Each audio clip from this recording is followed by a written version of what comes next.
राधे राधे दोस्तों, आज मैं आपको कार्तिक स्नान की कहानी सुनाने जा रही हूँ।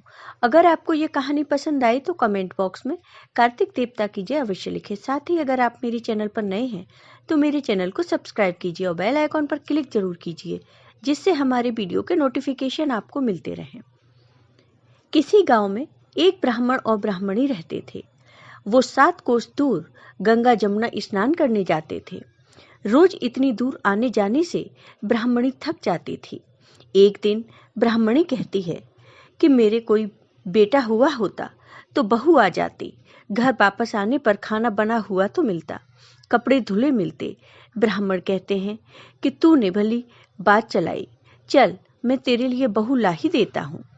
ब्राह्मण फिर बोले कि एक पोटली में थोड़ा सा आटा बांध दे, उसमें थोड़ी सी मोहर अशर्फी डाल दे।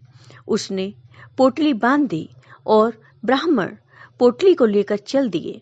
चलते चलते कुछ ही दूर एक गांव में जमुना जी के किनारे बहुत सारी सुंदर लड़कियां अपने घर बनाकर खेल रही थीं। उनमें से एक लड़की बोलती है कि मैं तो अपना घर नहीं बिगाड़ूंगी, मुझे तो रहने के लिए ये घर चाहिए। उसकी बात सुनकर ब्राह्मण के मन पर वही लड़की छा गई और मन ही मन सोचने लगे कि बहू बनाने के लिए यही लड़की ठीक रहेगी। जब वह लड़की जाने लगी तो ब्राह्मण भी उसके पीछे पीछे चलने लगे और जब वह लड़की अपने घर पहुंचती है तब वह ब्राह्मण बोले, बेटी, कार्तिक का महीना है, मैं किसी के यहाँ खाना नहीं खाता, तुम अपनी माँ का आटा छान कर 4 रोटी बना देगी क्या? यदि वह मेरा आटा छान कर रोटी बनाएगी तभी मैं खाऊंगा। लड़की अपनी माँ को सारी बात बताती है। माँ कहती है कि बेटी, बाबा से कह दो कि रोटी में 4 रोटी वह भी खा लें।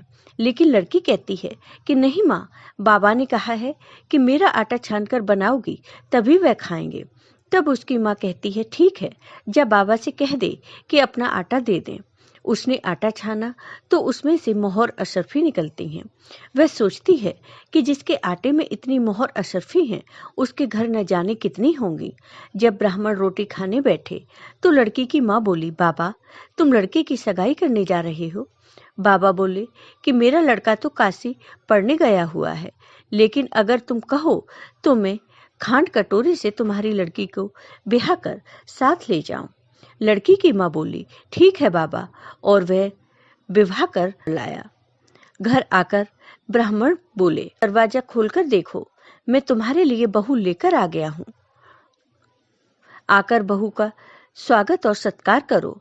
ब्राह्मणी बोली, दुनिया ताने मारती थी, अब तुम भी मार लो, हमारे तो 7 जन्म तक कोई बेटा बेटी नहीं है, तो बहू कहाँ से आएगी? ब्राह्मण बोले, तुम दरवाजा तो खोलो।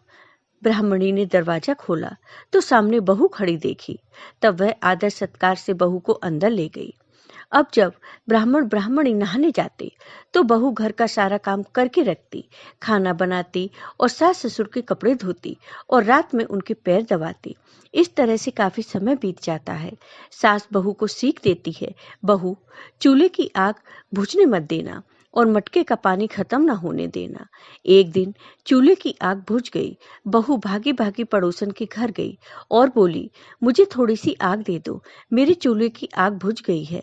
मेरे सास ससुर सुबह 4 बजे से बाहर गए हुए हैं और वे थके हारे वापस आएंगे, मुझे उनके लिए खाना बनाना है। पड़ोसन कहती है, अरे तू तो बावली है, तुझे तो ये दोनों मिलकर पागल बना रहे हैं। इनका न कोई बेटा है और न ही कोई बेटी है। बहू बोली, ना ना, आप ऐसे मत बोलो, क्योंकि इनका बेटा काशी बनारस पढ़ने गया है। पड़ोसन फिर बोली, अरे तुझे ये झूठ बोलकर लाए हैं, इनका कोई बेटा नहीं है। अब बहू पड़ोसन की बातों में आ गई और कहने लगी, अब आप ही बताओ मैं क्या करूं? पड़ोसन कहने लगी, करना क्या है, जब सास ससुर आए तो जली फूकी रोटी बना देना, अलूनी पलूनी दाल बना देना, खीर की कड़छी दाल में और दाल की कड़छी खीर में डाल देना। बहू पड़ोसन की सारी सीख लेकर अपने घर आ गई और जैसा पड़ोसन ने बताया वैसा ही उसने किया। जब सास ससुर घर आए तब भूखा का कोई आदर सत्कार बहू ने नहीं किया और ना ही उनके कपड़े धोए। जब सास ससुर को खाना दिया तो सास बोली, बहू, ये जली फूकी रोटी क्यों और दाल भी अलूनी है? बहू पलट कर जवाब देती है, आज यही खाओ जी, यही खाओ सासू जी। अगर एक दिन ऐसा खाना खा भी लिया तो तुम्हारा कुछ बिगड़ नहीं जाएगा। मुझे तो जीवन भर ही अनूठी रहना है। बहू की बातें सुनकर सास बोली कि आज तो बहू ने अच्छी सीख नहीं सीखी है। अब बहू फिर से पड़ोसन के घर जाती है और कहती है, अब आगे बताओ कि मुझे क्या करना है। पड़ोसन बोली, अब तुम सातों कोठों की चाबी मांग लेना। अगले दिन जब सास जाने लगी तो बहू अड़ गई कि मुझे तो सातों कोठों की चाबी चाहिए। तो ससुर कहने लगे कि दे दो इसे चाबी, आज नहीं तो कल चाबी इसे ही देनी है। हम आज हैं कल नहीं, इसलिए चाबी दे दो। सास ससुर के जाने के बाद बहू ने कोठे खोलकर देखे तो किसी में अन्न भरा है, किसी में धन भरा है, किसी में बर्तन भरे हैं, सभी में अटूट भंडार भरे पड़े हैं। जब बहू ने सातवां कोठा खोला तो उसमें महादेव जी, पार्वती जी, गणेश जी, लक्ष्मी जी, पीपल पथवारी, कार्तिक के ठाकुर राई दामोदर, तुलसा जी का बिड़वा, गंगा यमुना बह रही हैं।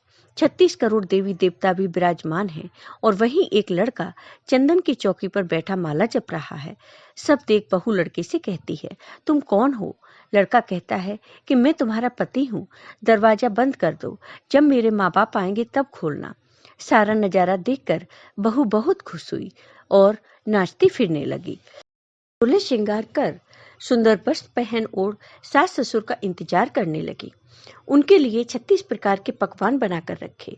सास ससुर जब वापस आए तब उसने उनका बहुत आदर सत्कार किया, उनके कपड़े धोए, उनके पैर दबाए।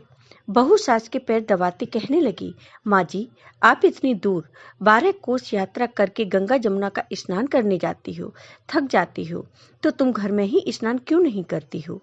बहू की बात सुन सास कहने लगी कि भला गंगा जमुना भी घर में बहा करती हैं क्या? बहू बोली, हाँ माँ जी, बहती हैं, चलो मैं आपको दिखाती हूँ। उसने सातवां कोठा खोलकर दिखाया तो उसमें गणेश जी, लक्ष्मी जी, महादेव जी, पार्वती जी, पीपल पथवारी माता लहरा रही हैं, तुलसा जी लहरा रही हैं, कार्तिक के ठाकुर राई दामोदर, गंगा जमुना बह रही हैं, 36 करोड़ देवी देवता विराजमान हैं और वहीं तिलक लगाए चंदन की चौकी पर एक लड़का माला जप रहा है। माँ ने कहा, तुम कौन हो? लड़का बोला, माँ, मैं तुम्हारा ही बेटा हूँ। माँ ने फिर कहा, तुम कहाँ से आए हो? लड़के ने कहा, मुझे कार्तिक देवता ने भेजा है। फिर ब्राह्मणी कहती है कि बेटा, ये दुनिया कैसे जानेगी, कैसे जानेगा मेरा घर का धनी, क्या जानेंगी देवरानी जेठानी, क्या जानेगा मेरा अगल बगल पड़ोस कि तू मेरा ही बेटा है। ब्राह्मणी ने विद्वान पंडितों से सलाह ली तो वह बोले, इस पार बहू बेटा साथ खड़े हो जाएं और उस पार ब्राह्मणी खड़ी हो जाए। ब्राह्मणी ने चमड़े की अंगिया पहनी हो, छाती में से दूध की धार निकले, बेटे की दाढ़ी मूछ भीगे, पवन पानी से गठजोड़ा बंधे, तो तब जाने कि यह बुढ़िया का ही बेटा है। उसने ऐसा ही किया। चाम की अंगिया फट गई, छाती में से दूध की धार निकली, बेटे की दाढ़ी मूछ भीग गई, पवन पानी से बहू बेटे का गठजोड़ बंध गया। ब्राह्मण ब्राह्मणी की खुशी की ठिकाना न रहा।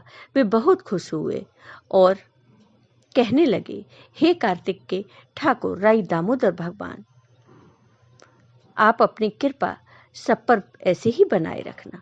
जय हो कार्तिक देवता की। आपको ये वीडियो पसंद आया हो तो कमेंट बॉक्स में कमेंट करके जरूर बताइए। साथ ही मेरे वीडियो को ज़्यादा से ज़्यादा शेयर करिए। धन्यवाद दोस्तों।